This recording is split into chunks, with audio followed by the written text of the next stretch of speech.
All-Star Toyota presents Off the Bench with Jacob Hester and Matt Flynn.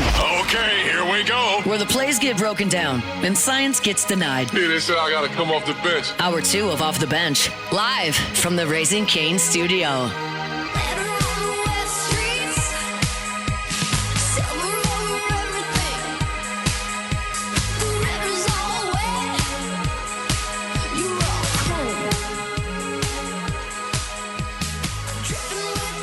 All right, welcome back in OTB, hour number 2, live from the Raising Cane's studio. I want to remind you about our friends over at Central Plumbing, not only in Central, in the entire greater Baton Rouge area. We are talking to you.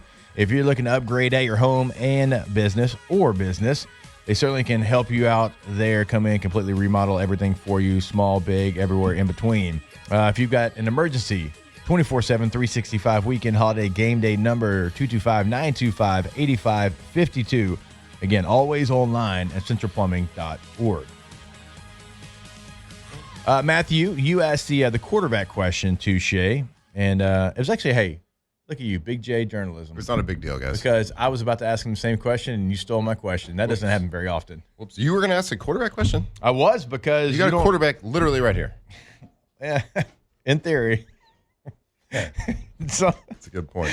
So I was looking at the class, and we've talked about it before. Like, this class for LSU doesn't have a quarterback, and then like your quarterback situation obviously looks pretty bare here at the moment. And Ole Miss did have one committed to them, so I didn't know how much Lane Kiffin wanted that quarterback. If that quarterback is going to flip from Ole Miss to LSU, if you're going to try to get another one. So Shea Dixon did mention there's a South Carolina commitment that they would be interested in adding, and so I know I do not. Landon Duckworth. I do not think your Yes, I do not think that your quarterback next year is on this roster right now. I just don't think that's the case. I think we can look at the track record of a Lane Kiffin, and he will bring better in, hope that it's not on the roster. I agree.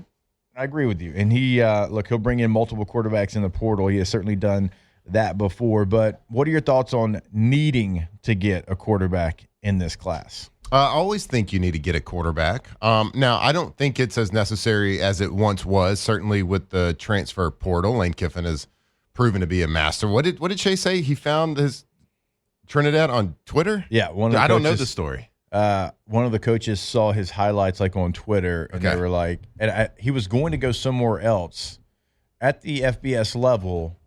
Gosh, I'm trying to remember the story exactly how it went down. But then Ole Miss saw him, and they're like, no, he's coming to Ole Miss, actually. Right. So he found them on Twitter.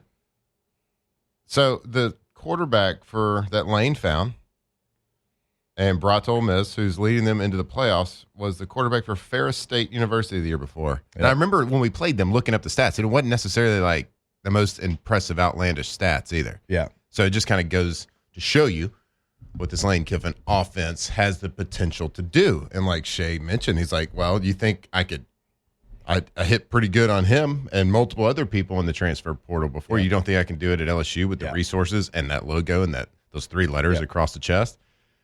So we should all be excited. So I think it's a really obvious statement that the quarterback for next year is not on this. But as far as picking or signing high school guys, like I think you always have to have a comfortability with your quarterback room. You have to have talent there. You have to have young guys. You want all ages. You want older guys. You want younger guys. You want guys learning. You want guys teaching. That's kind of what a healthy quarterback room is. Now, in this world of the NIL, like, you don't always get that deep quarterback room, especially at bigger schools. Right. Because most guys that go there are very highly touted, highly ranked. And if they're not playing, they're going to go seek other opportunities, which I think everybody can understand that. Yeah. So you don't a lot of times, a lot of these big-time schools and blue blood schools are so dependent on their starting quarterback being healthy because everything kind of revolves around that, because there's a bigger drop-off at the quarterback position than there is anywhere else on the football field. Right. So it's important, at least from a talent perspective, to have young guys there. Even if they're ready or not ready to play, you can have them and tailor a game plan around them if you need them in an emergency. And then, of course, in a perfect situation, you groom a kid for a couple of years and let him be the starter for a couple of years. Mm-hmm. And then while he starts, he grooms another guy. Like, that's the ideal situation. And the more quarterbacks, especially highly ranked quarterbacks, young quarterbacks, you get in there, have in the room, the better chance you have on hitting. You're not going to hit on every single person. Right. And a guy might be better at a different college or a different system than he is at our system. Like, you just never really know how all that's going to play out. You're guessing a lot. You're watching these kids play against other high school kids that will never put pads on again. It's one of these things that's so hard. It's so hard to nationally rank, recruits and all this and that. So, I think it's important to have people. But with the tight turnaround with this whole lane thing, I'm not worried about the quarterback position. I'm not going to say if we don't sign somebody, I'm worried. I'm with you. Because it's just not because of the transfer portal. And if this was 5 years ago, you're probably thinking a little bit differently. But because of the portal and because of who it is in the portal, and shout out to Hoon. I knew it was a small school. I wanted to say Temple so bad, and Hunt confirmed it. It is Temple. That it was Temple where Chambliss was going to. Oh, okay. So that actually, that's another point in the favor, I think, of the evaluation, because nobody else saw it. Like, he was going to Temple. Yep. And they're like, hold up. No, I think actually we need him in Oxford. Yeah. And you go and you get that guy. So shout out. I appreciate that, Hoon. But I think because that's of another, the it Lane gives you Kiffin, faith, though. Like, they're going to be able to find their quarterback. Yeah, I think because of the lane element, I think it relieves a lot of stress from that room. Yeah. Now, are you going to be able to go find two quarterbacks? I don't think so. I doubt it. Like, I don't know why two coveted quarterbacks would come at the same time. But I mean, what was it a couple years ago where he got like 3 transfers quarterbacks to come to Ole Miss? Yeah. The kid that was at LSU was Walker one of them. Howard. Yeah, well, like, there was 3 guys. And you got Sanders, who was the Oklahoma State starting quarterback. That was the wildest situation. Like, I just thought about it again, like right this second, like while we're talking. Like, they got 3 guys, and I'm like, what are those guys doing? Yep. Why would they go there right now? Don't they see everybody else going there as well? It's certainly not a big pressure point for me if we don't sign, but I would like to sign somebody. Now, I know next year is a big class. Yeah. Certainly a big quarterback crop, especially here in Louisiana. So a quarterback just signed, but he signed as a corner. Des Ellis is a quarterback, but a lot of schools were recruiting him as a quarterback. Oh, wow. But he's Corey Raymond is the one that recruited him as a cornerback to LSU. He threw for 2,189 yards last season. All right. 31 touchdowns, 7 interceptions. If I give you $1, but he's a corner. Yeah. You can keep most of the change. Can you finish it, Alondra? Well, all I really want is a quarterback. No, nothing. I'm not entertaining that. Okay. What was that? Y'all never heard this? Say it again. If I give you $1, you can keep most of the change, because all I really want is a quarterback. It's a cheerleader chant. What y'all got going on there in Tyler, Bo? I don't know. I'm pretty sure most people have heard that. No, I never heard. So I was waiting for y'all to either cut me off and say no, or finish the sentence, but you didn't do it. Hey, we were talking at the break a little bit, trying to figure out when to discuss this. I figured right now is a good time. Okay. Since we're talking about the crop of quarterbacks, and I'm going to say something that's probably really ignorant and uneducated from the fact of I don't know the system. But I'm going to look at this from a 1,000-foot view and look at it from a real common sense standpoint. Louisiana high school football has to get something figured out with scheduling. Now, I don't watch I don't go to a lot of the high school games, but my children go to Dunham. And so I go to the Dunham games. And Louisiana's in a unique spot where for 3 years, you've known you've had a number 1 recruit in the whole country in one particular class, the 2027 class. Mm-hmm. Got Elijah Haven over at Dunham. Right. You would think that despite what the rules are, and I know you just can't change rules. I get it. But I'm just looking at this from a common sense perspective. If you've known for 3 years, you got the number 1 kid in the country playing the premier position in football, playing quarterback, you would think you would want to highlight that almost every week in the form of big matchups, playing good teams. But what I see going out there, is I went out to a game a couple weeks ago, and you got the number one recruit in all of 2027 class in the whole country. Number one guy, top of the list, right? And he's playing a team that shows up 30 minutes late to a game. Yeah. They have 19 kids dressed out. They have about 6 people in the stands. Yeah. For their side. And like I felt bad for the team, just the resources and everything. Yeah. But like, and I think a lot of the games, the majority of the games that they're playing, it's kind of the same thing. It's the same story. And like where I feel bad for the team that they're playing, right? It's a running clock after halfway through the second quarter. It's like he threw, 80-yard bubble screen touchdown, was untouched. It's like, it's these things that you're doing like a disservice, I feel like, to Louisiana football, because like you want premier matchups, right? You want them to be highlighted. You want those to be like, hey, look at Louisiana football. Like, we're awesome. Yeah. Right. And now we're kind of like, and we are like there's a lot of good. I mean, Louisiana football is awesome. That's why. But why do you think Saban and Pete Carroll told Lane to come, right? Because high school football is great. We were getting clowned like the Arch Manning when he was struggling. Is like, look who Arch Manning's playing against, and it would show like the weak teams that Newman played against. And I'll back you up in this point. Like, there was games this year where I would go drive to watch my son play, and it would take me longer to get to the destination of the game than he would actually be in the game. Mm-hmm. It's 43-0 in the second quarter with a running clock. Right. And it's not, I don't think it's fair to either team. Yeah. Right. And I know there's not like a one fix all for us. Again, like, please just trust me when I say I don't follow it. I don't know the system enough to know if there is even possible. But from a common sense standpoint, it's not fair to that team that has 19 kids dressed out to be down 40-something with 8 minutes left in the second quarter. Right? It is not fair to the team that's blowing them out, because that's not prepping you for anything. You think that's helping Elijah get ready for his first year of college football? Yeah. No, it's not.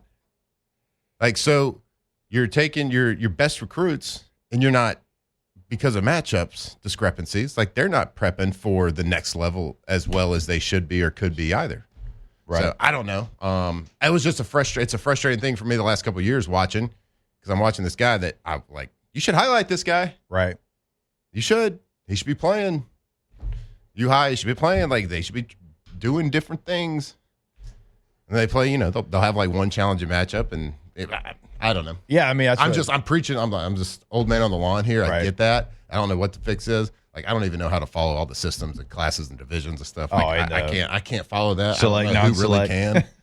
I mean, to your point, and I don't know what the fix is either, but again, like, so I only know U High because I'm like you. Like, I don't follow a ton, but they play Rummel and Catholic and St. Paul's and Woodlawn in the non-district, and then you get to district. And it's a little bit different. I mean, I would love to see U High and Parkview and Dunham and Episcopal and St. Michael's like all in the same district, maybe. Mm-hmm. Like, that feels like that would be competitive. Yeah, and I know that there's classifications and there's enrollment and there's all things and like the combination of private and public and all that stuff. But man, when I'm watching a game and it's running clock in the second quarter, like who is that fair towards? Yeah, who's that benefiting too? Who is that benefiting? It's benefiting nobody. Like either team. Like, I felt bad for the other team because of the situation, and I felt bad for just not getting the prep. Yeah. So I don't know. This is a nonsensical frustration, I guess, or complaint, because I doubt you can fix it. But from a common sense standpoint, for 3 years you got the number one kid in a recruiting class in the country. How often does that come around? Yeah. Not very often. Like, especially at the quarterback position.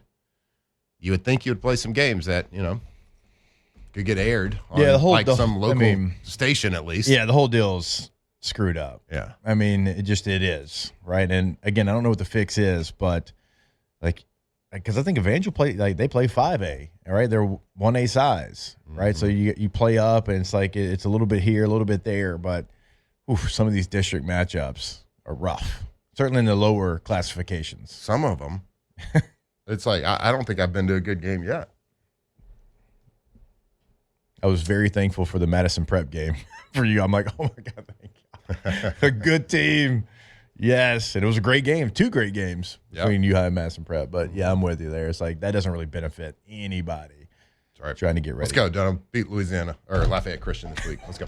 Beat Louisiana. The whole state? The whole state. Okay. All right, fair enough. All right, we will step away. More OTB. We got Kim Mulkey joining us in about 15 minutes from now. Stay locked in here, and we are coming to you live from the Raising Cane studio. Off the bench. All right, go to PelicanRoof.com, the website for Pelican Roofing in Lafayette, in Baton Rouge. Boots on the ground in both locations. And I find that important to let you know that because they're not just an office in Baton Rouge driving back and forth. They're not just an office in Lafayette driving back and forth. No, they are there in those local communities helping you out. You see right there on the homepage, if you're watching this on YouTube, those are all the 5-star reviews. They don't try to hide anything. It's the first thing that you see when you log on to the website there, because it doesn't matter if it's Facebook or Yelp or whoever, it is always going to be 5 stars with Pelican Roofing. Go to the website today to schedule your consultation at pelicanroof.com. Yeah, and having 2 different offices, one in Lafayette, one in Baton Rouge that they work out of, like a lot of companies that you work with or sign a deal with that are going to build a new roof for you or put on one. It's like they're going to sign the contract with you. They'll send the crew out there. They'll get to work. No QC. Well, they're going to dedicate a project manager to your job to be there the entire time to make sure it is done right, done the Pelican way. Go check them out, pelicanroof.com.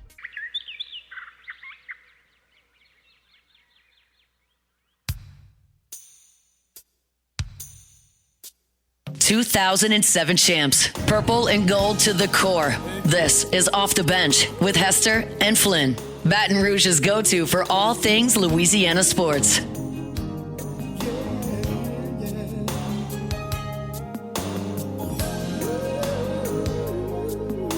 Forget. Doc can't hear the R&B Wednesday. Always forget. Hey, just let you know, it's good. And right here, some good stuff inside these headphones. You want those? I believe it. It's a little too late. It's a little too late. It's okay. It's all right. All right, Dr. Stephen Etheredge joins us as he does every single week here on OTB. Doc, how we doing? How we living? How's Thanksgiving? Good Thanksgiving. How about y'all? Yeah. It was good. It was good. I mean, just like you, I was freezing in Oklahoma. Yeah, that part was so good. We actually didn't even talk about Thanksgiving this week because of the lane train. That's true. Yeah. That's right. We skipped right over, giving reviews on the dressing and turkey. Yep. Dang it. I got a question. When there's a new regime coming in, all right, every coach likes to handle injuries a little bit different. Right, wrong, or indifferent in that aspect. But when there's a new coaching staff, is that something where y'all will kind of, hey, here's the team doctors, here's a training staff, and here's like how we've done things, and do they kind of give you feedback, and here's how I've always handled things? Yeah, usually, we'll schedule some type of a meeting. We'll get together and kind of at least have the foundation set, and then from there, obviously, you're gonna kind of have to feel it out. You're gonna kind of see, okay, maybe we don't do it this way for this person. Obviously, the medicine doesn't change, but how we handle it, how we address it, how does the coach want it from the head trainer? Does he want it from somebody else? There's a lot of different variabilities to that. So, I mean, obviously, with the timing of this, there's a lot of bigger priorities the next several weeks, but I'm sure at some point, once the dust is kind of settled, we'll sit down and go through all that. Have you been introduced yet? I've not. I mean, I would assume that most people haven't because it's been coming in 2 days before signing day, trying to talk to the current staff. It's like, I'm sure most people in that building haven't been able to have that type of meeting that you're talking about. Like, how do you want your information? How do you work? And versus how do we work, and let's figure this out together. So yeah, I think obviously there's going to be a lot of that to come, but the timing of this, there's so much that's happening right now. I mean, I know it's been a big topic just this morning, signing day, everything else going on. It's not the main priority at the moment, but these things will happen, and I'm sure there's a lot of people that will have those moments down the road. Doc, so it is National Signing Day. I guess it's national, not early signing day anymore. It's National Signing Day. So a lot of news coming in, a lot of rumors, but I wanted to know, so when you go to, from college to the NFL, of course, and then NFL trades, things like that, of course, there has to be, doctor approval for these players. They have to pass physicals. They know a history background of certain players. And I know it can't be as detailed when you're talking about high school. You don't probably have the laundry list of injuries for these kids because they just haven't played and experienced as much football. But is there any physical, pre-signing day physical or any doctor approvals or opinions that you give for recruits that are being recruited? So it's definitely less than what you're going to see, obviously, in the NFL. Like you said, there's a very rigid, legitimate process there. But these kids are coming from all over the country, different high schools, different settings.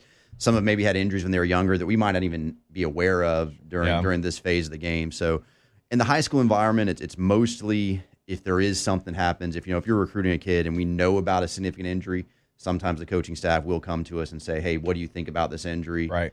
There might even be an opportunity to go through medical records and stuff if it's highly concerning, which is something we occasionally will do. But for the most part, you kind of got to take it as a leap of faith. Really the first time we get to see the kids is when they're doing their physical coming in, and there might be the rare occasion where something's more serious than what we thought. So it does happen, but it's definitely very different from they're coming from the high school. Even the difference now with transfers is we're, kind of defining and redefining that process where it's becoming more and more of an NFL process where we kind of know coming in, it is a little bit more involved in those kids where they'll have to sign off on them or not, or say maybes. But we have more information usually there. And I guess for like Louisiana kids, there's probably a lot more information. I'm sure if there's been an injury for a Louisiana kid, that's probably a high likelihood that you or somebody else from Brock has probably worked on him. But if you got a guy from California or somewhere, that's a blind leap of faith. Yeah. And even with the Louisiana kids, even if I see them, there's some crossover there with HIPAA and stuff. So unless the kid tells me I can talk to coach about his injury, I technically can't because they're not part of our team yet. So even there's a little bit of it's not always, super easy, but usually we would know a little bit more just because the network here and where we're connected. But even then, it's a little hard sometimes. Now, when in the NFL and you're getting traded or something, you have to pass a physical. So you just talked about the HIPAA rules. You can't really discuss with the coach an injury, but is it a different rule when the team doctor of someone performs a physical? Is that it is? What's that rule? So once you come in, then some of these medical things, kind of just like with the NFL, the team is a part of your team essentially at that point. So there are still some areas we don't cross lines. For example, mental health, if it's something we don't discuss with the coaches, unless there's truly a danger to the player. There are some areas, but when you come in, that's part of what some of the paperwork y'all sign when you first get here is you're going to be signing paperwork that says, hey, this is part of the process. Right. They're going to be allowed to understand the medical. So in that scenario, it does change. But until then, the athletes are protected completely in privacy rights. All right, so we want to get to one of the injuries that was talked about over the last couple of weeks, and well, no pun intended there. It is Whit weeks, and we've had conversations with him, and so we're good to have this conversation. I know it was reported that he had a bone bruise, and then it came out it was more severe than that. But in actuality, the bone bruise is closer to what actually it was. It just sounds like you hear bruise, you're like, oh, I just got a black and blue spot on my ankle. When in fact, there's a lot that kind of goes into it. Yeah. So sometimes the difference between a bone bruise and a fracture is really not that large. I think to your point, if you hear bone bruise, I think all of us would assume with bone bruise that that's not that big of a deal, right? It's just you hear bruise, and you're like, oh, I hit my hip on the corner of this desk. That's why there's a little rubber thing there now. It's like I got a bruise from it. Yeah, but and exactly that's a lot of times you say it doesn't sound like a big deal, but if you think about it, the impact and force required to damage bone, and which a bone bruise is damage to bone, is got to be fairly significant, and it's not that different than what the impact or force required to break a bone is sometimes. And sometimes the line between one and the other can be very, very thin, and that can be very blurred. If you get a different radiologist reading an MRI on 10 readings of the same patient, half of them might say it's a bone contusion, the other half might say it's what's called an impaction fracture or some different variation of that. And that's kind of where this injury was, and it's something that, like you said, we'd talked to Whit, and he's already talked about the injury and giving clearance to talk about all this. So normally we can't, but that's what happened with his injuries. He had an injury that his ankle got rolled up on, it got kind of mashed back, and in that scenario, the bone in the talus, which is the part of the ankle that's in the foot, it got literally compressed upon itself. And in an X-ray, you don't see a bone contusion, or sometimes these impaction fractures.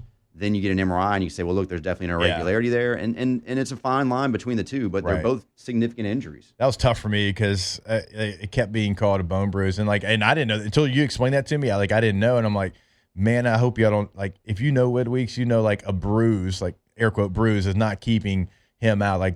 And I knew what it was, but obviously out of respect to Whit and because what you can say, you can't say. I'm not gonna put that out there, but it's like now that people realize like what it was, like you just said that, and I kind of like, ugh, like it was a serious injury, and that's why you saw him. He was in a boot. If he wasn't in the shower, basically, I think I saw like he's got a boot on. Oh, everywhere he was going, he's wearing that thing. And look, he's we know it, a tough kid. Yeah. Tough kid. Plays with his heart. He would probably play with half a leg if you let him. But those injuries, they are tough, and especially when it's in your ankle, it's in your foot, you're pushing off of it, you're planning on it to do so.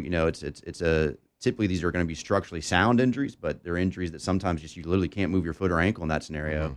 Mm-hmm. So it's something that it's a real injury, and sometimes people hear that bone bruise, bone contusion, and kind of like the turf toe talks we've had, it doesn't sound that tough, it doesn't sound that bad. And I'll be honest, sometimes the bone contusions hurt more than if you just snap the bone, because the whole bone is inflamed in that area. It's kind of like, if you walk with a bruise in the bottom of your foot, every step hurts. It's kind of the same idea. So this is going to be really, like, from a medical standpoint, like a really dumb question probably, and like anybody that's a doctor out there is probably just going to be shaking their head at me.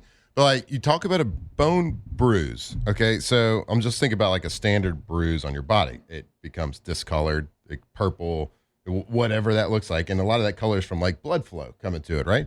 But like, correct me if I'm wrong, like a bone doesn't have like blood flow through the bone. Like, what is it, if you were to look at a bone with a bruise on it, like what does it look like? Is it like a soft spot on the bone? Like, is it a red and like what would it look like from if you just looked at the bone on a bone bruise? Well, so one, bone actually there is a lot of small micro vessels that go through the bone. So that's how it gets nutrients. That's how the bone survives. That. So when you get a bone bruise, it is kind of like a bruise anywhere else, where there is going to usually be a little bit of bleeding and inflammation within the bone. If you were to look at the bone, you might not be able to see it. That's why on an X-ray looks great, usually on a bone contusion, a bone bruise. But then you get the MRI, right? And the MRI is really where you'll see the difference. We described it as bony edema. It's when there is inflammation or fluid within the bone, and that area can sometimes become weakened. In fact, if you ever hear about a stress fracture, that's kind of what a stress fracture is it's an area of bone that through repetitive stress got weakened and inflamed and then eventually cracked. So that area does get weak, but on a evaluation, the bone itself might look fairly normal. Again, if you get the X-ray, it's not going to be deformed or shifted or moved or cracked until it does at least. Oof, man, that's a lot of words that I don't understand, but I'm glad we got Doc here. Guess what? Blood vessels in her bones. Didn't know that until today. That's a great marrow in there. That's a great job of explaining the Whit Weeks injury, because like even I, like when I heard it initially, I'm like, I know that guy, but it's like, no, it's actually closer to what it actually is. It's just you hear bruise and you think something different there. So it was good to see him out there last week for sure. He gives a little bit different juice to the defense. Oh, 100%. I'll tell you, one of the things from our side, any of us that work in the medical side of sports that absolutely drives me crazy is when people talk about somebody and you know the truth.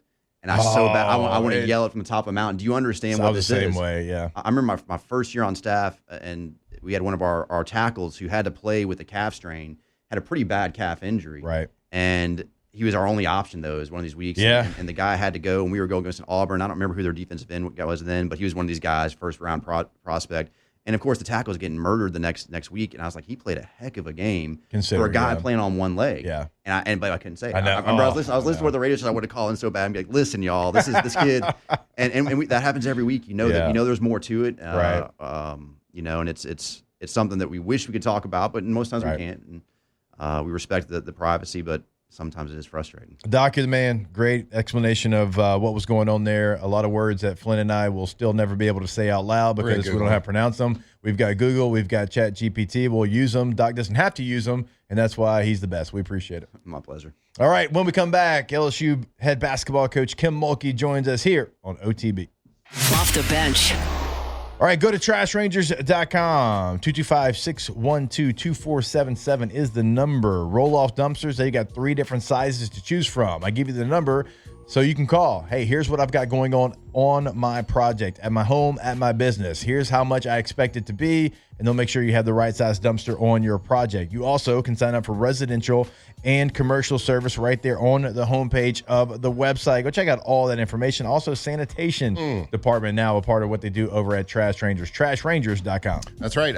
Trash Rangers, the most reliable trash pickup service, but also sanitation as well. So check out, they got their new department, Trash Rangers Sanitation Department. How about portable toilets, y'all? If you got like a construction site happening at your house, maybe you're throwing a little festival, maybe just a big house party, whatever it is, if you need a portable toilet, man, forget those big national brands, those big national companies. do it right here in Louisiana, because at Trash Rangers, they are number one at picking up number two. Go check them out, trashrangers.com.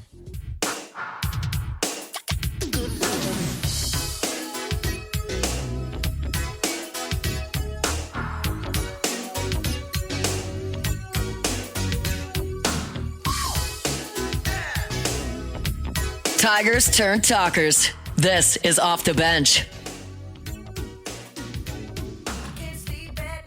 All right, welcome back in. OTB here live from the Raising Cane's studio. Of course, I want to remind you about our friends over at Russell Pool Company. RussellPools.com is the website.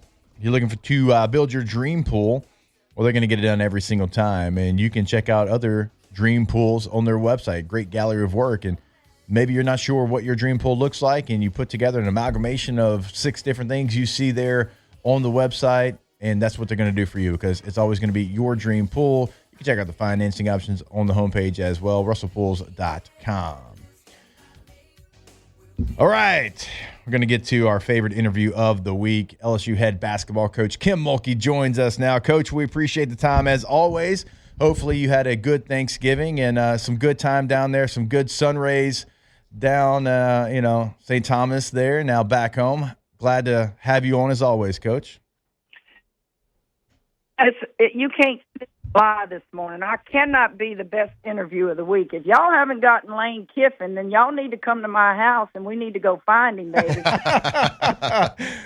Coach, we've been telling you this for years. Like, you are our favorite interview of the week, and we're just glad that we get a chance to talk to you every week. So, we'll get Lane eventually, but we know we get the best every single Wednesday. Well, what you get with old Mulkey, what you see is what you get. And we have fun and talk a little football every now and then, a little family every now and then. And, that sports coach basketball. Every now and then we talk about it. Oh, Coach, it has been a crazy kind of circus around the athletic department, because anytime, this, Coach, you're looking for a football coach, and this rumor, that rumor, and everybody thinks they've got the source and they've got the story, and then when it finally happens, like, everything just kind of explodes, and it's like the big news story. Then you had the big press conference, and this, Coach, you've been through a lot of these. It's always something that's a little crazy when you're hiring a football coach. Well, it is crazy, but it's even crazier at LSU. So here's my question to y'all, okay? I wake up and I read stuff. They didn't want Lane Kiffin to coach them through the playoffs, but they'll take the offensive coordinator who's coming to LSU and, you better come back over here because we don't really know what we're doing offensively because we hired a defensive coordinator. So I guess my question is, what's the difference? Don't you think whatever you thought Lane was going to do to take players in the portal, Weis could do the same thing? Yeah, Coach, when I saw that, you're not supposed to ask those questions. I know. When I saw that, I was thinking the same thing. I'm like, did y'all maybe get together and you're like, and Matt said this morning, like, maybe the tight end coach doesn't need to call plays in the playoff. Maybe we need to see if we can get somebody from the, the staff that left to go to LSU. So, that was because they were completely against Lane coaching the team. It was kind of a complete reversal of what we, heard that they wanted to do. It's what's the difference? Because he's the head coach and versus the offensive coordinator. I don't understand it. I'm like, so is LSU going to pay White bonus, or is Ole Miss going to pay his bonus? Who's paying these bonuses? Yeah, that's actually a great question. I think it was nice of Lane to let him go back there and do that. I read where he was trying to make sure they didn't penalize them and give them a lower seed. But that just cracked me up. I'm like, what is the difference? I know. His treason was a little bit less egregious, I guess. I guess. There's been so much talk about the calendar, and I don't know if you saw this, but it was actually Rick Pitino put out something on social media. He's like, man, football's got to kind of get this fixed, because this is like, if we were in the same calendar in basketball, it would be like our team getting the 1 seed in March, and then right before March Madness, because of the calendar, you have to leave to go take another job if that job is, for you a better situation, and you do it right before the NCAA tournament. And like, when I saw it, Coach, laid out like that, I'm like, man, that's even more egregious than I thought. I did see Pitino's quote, and I will say it's broken. I think it's broken in college football on a lot of things. The NCAA could change the transfers windows and all that, but the calendar made it tough. Ole Miss made it tough. Ole Miss is the one that put the, line in the sand and said, give us an answer. Mm-hmm. Think about this. If Lane had gone through the whole college football playoffs and then took the job, or then we fired Brian Kelly at the last minute, we wouldn't be talking about this. But because of rumor, because of, coaches being able to be talked to and fly their families different places, people get real anxious. And that's what happened. And it's sad for the players.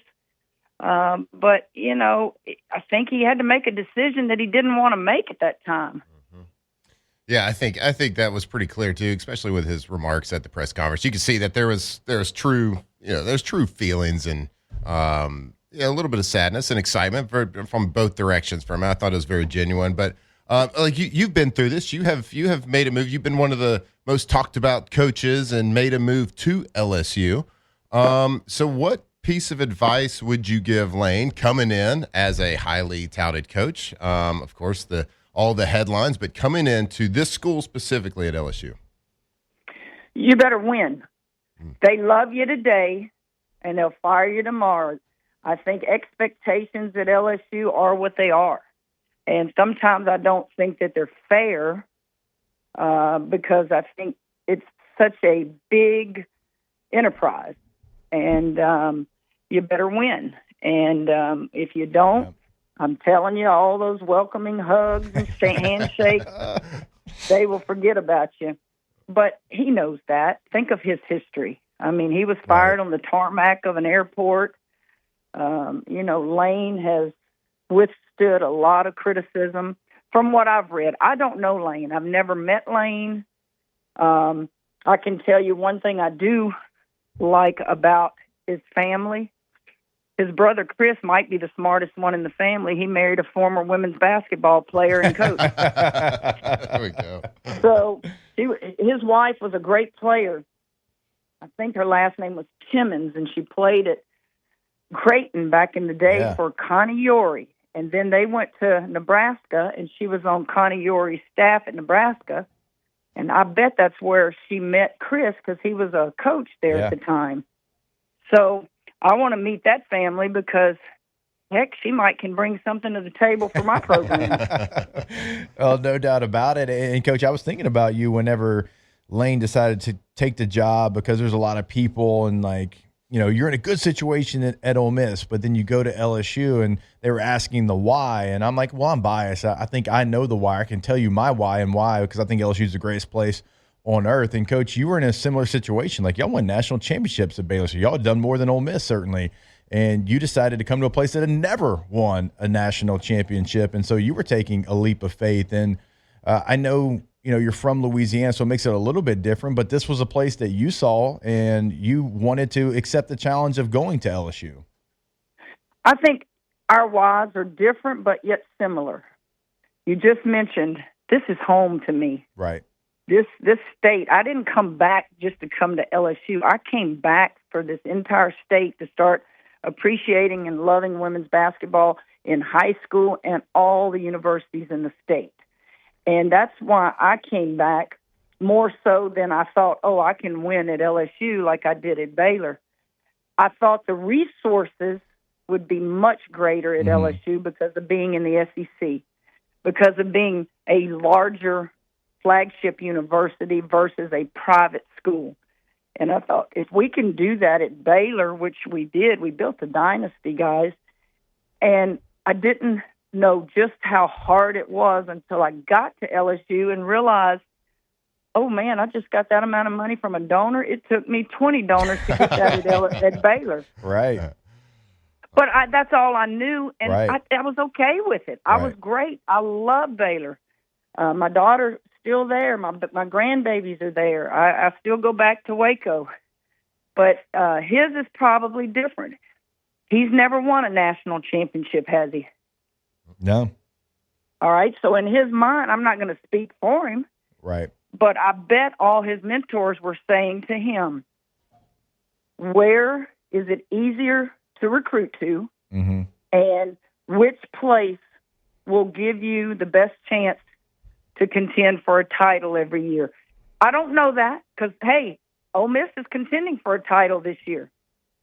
But I don't know if it was more difficult to recruit there. I don't know. I'm talking out of turn, really, thinking what went through his mind and his mentor's mind on things that may have made him come here. Coach, yeah, I kind of want to just circle back. I want to talk about your team right now. And I know there's a lot of things that you look for, especially in this non-conference play, getting ready. I know you got a big game tomorrow night against Duke, but like for what y'all have done so far, I know you don't look at the final scoreboard, but my God, like I think the LSU fans certainly are, and you got 8 games of scoring over 100 points. Now, I don't care who you're playing. I don't care if you're playing on air. That's hard to do. So, like, just tell me about the offensive performance that your team has been able to put up so far. Well, we have scored a lot of points, but I didn't know going into the season with 8 new players that we would be able to score this many points. I knew the non-conference was going to be weak. I always play a weak non-conference. I spend November and December basically as preseason training. I'm trying to figure it all out. Some people do it different, bring their kids in the summer, and, man, you're all here. I don't do it that way. I need my summers off. They need to do their thing. Some play USA basketball. Now, we get criticized a lot because the funniest thing to me is we were number 1 in the net this week.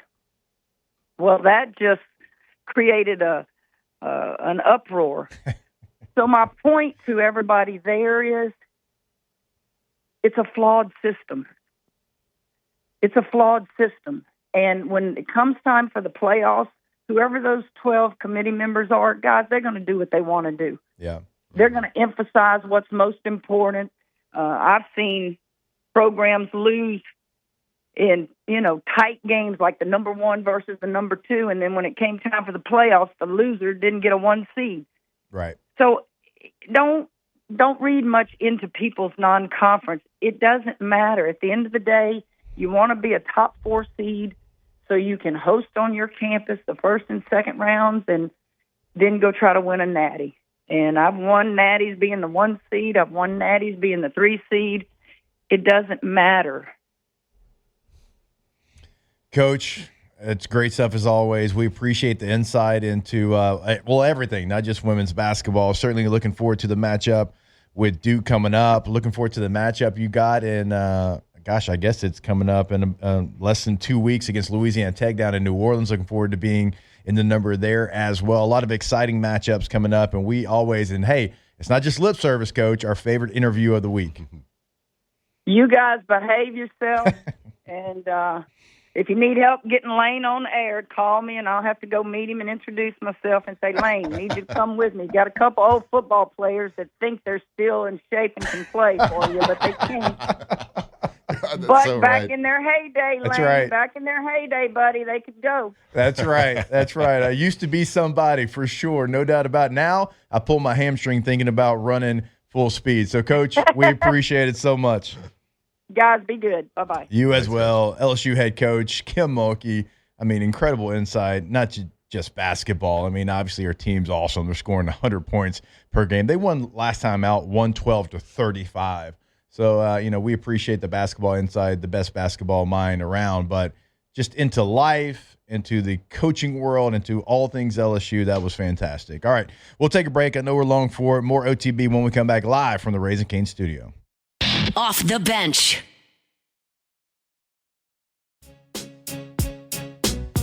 From the locker room to the airwaves, it's Off the Bench with Jacob Hester and Matt Flynn.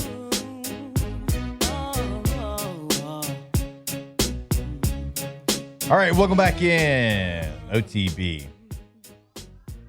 Real quick here in this segment before we get to hour number 3, Billy Lucci is reporting, and of course Billy Lucci, Texags, has everything Texas A&M covered. He is confirming a report out of Manhattan, Kansas, that Texas A&M offensive coordinator Colin Klein is to take over for retiring Kansas State head coach Chris Kleiman.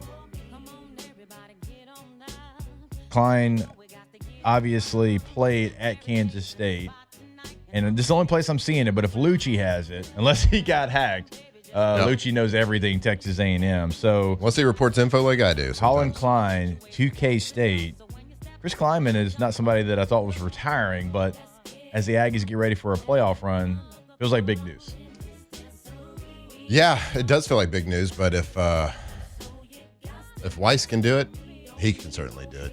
He can probably still coordinate for that team if they get in.